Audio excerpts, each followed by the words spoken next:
Well, I know it's been a while, but I decided to go ahead and try to get part 5 done, which is basically the day of the accident. I don't know if I'll get through the entire thing because, oh my God, so much happened just that day. But anyhow, so the day started off where my son's girlfriend called me in early in the morning, and my son had been using inhalants, and he acts pretty crazy when he's on inhalants. So she had planned on going to her grandmother's house, but she was scared to leave him because she was worried about his physical safety. She was scared he might die. And I did tell her, I said, April, I said, we can't just keep doing this. I said, go to your grandmother's. Just go. I mean, do you think this is a good place for you and Emma to be, especially Emma? And she said no. And so she had planned on going to her grandmother's. Um, it was kind of several calls back and forth with him coming in and from outside, and them arguing and back and forth. But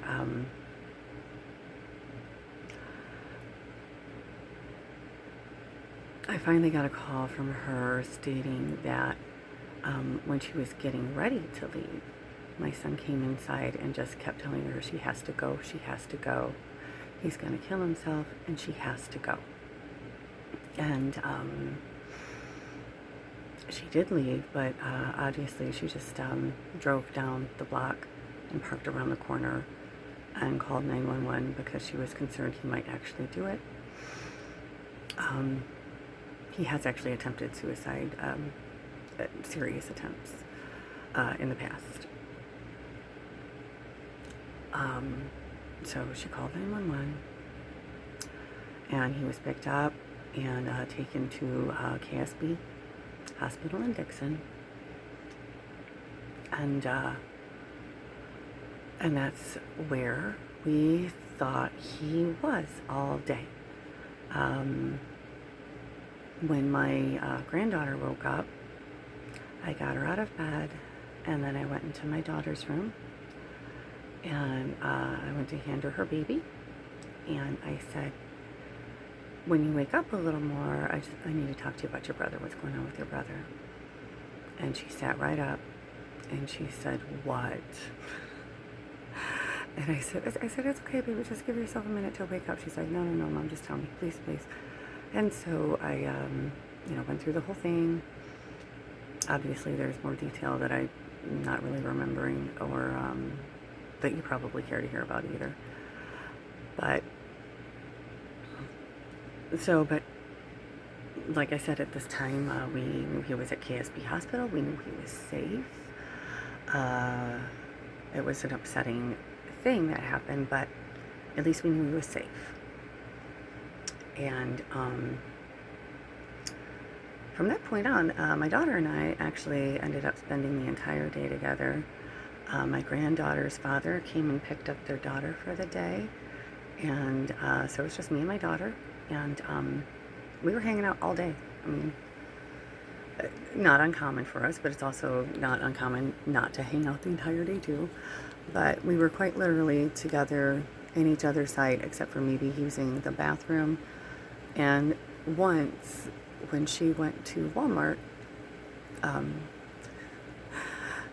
to get me grapes and dish soap, because the previous day I had been out in the Mount Morris area and picked my son up to go grocery shopping, and I picked a few things up for myself, and he ended up with my bag of grapes and somehow my dish soap.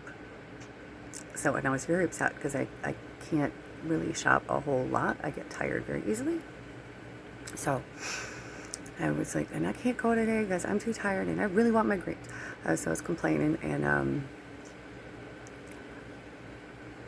I had gone to the bathroom and I came out and she was gone, and I'm like, well, that's weird. And but then, like, I don't know, 10-15 minutes later, she was back. And Walmart's literally like 5 minutes away. And I was like, where'd you go? And she's like, what do you, oh no, actually, shoot, this is wrong, sorry. She comes upstairs. I'm in my room going through some beads, and she comes upstairs and she tosses the grapes and the dish soap on my bed. And it was like, "What? You got me grapes and dish soap?" And she's like, "Yeah." And I was like, "Oh, that was so nice." And I was like, "I was wondering where you went." She's like, "Mom, I sent you a text message." And I'm like, "Oh, you did?" And I was like, "Well, I didn't have my phone in the bathroom and I don't get reminders, so I didn't look at it." But so other than that short period of time, which have been probably 20 minutes tops, was when we were separated. Other than that, like I said, we spent the entire day together. Later that day, my son's girlfriend came to the house to pick up some laundry, and my daughter and her were talking, and my daughter had gone downstairs to let her in so she could get her stuff, and they were talking. And after April left, I found out that, I guess, I don't even know what prompted this to happen, but they called, or April called out to KSB to check on my son's status. And apparently he had been released like 2 or 3 hours prior to that phone call with no ride. And we knew he wasn't okay. We knew he wasn't in a good state of mind. But the laws are basically, you know, if you say you're okay, they can't do anything, just whatever, you know. Even if you're, you know, diagnosed with a mental illness, I guess it doesn't matter. But we had no knowledge of him being released. And so the hospital in Dixon to my son and his girlfriend's house in Mount Morris is a 5-hour, 40-minute walk. And we were all very concerned about what kind of trouble or danger or OD or stranger that doesn't know what's going on, that he's mentally ill. So many problems could happen or arise from a situation like that. And my daughter wanted to go look for him. And we had talked about taking a harder line with him, but these were just unusual circumstances. And I understood I was too tired to drive myself, and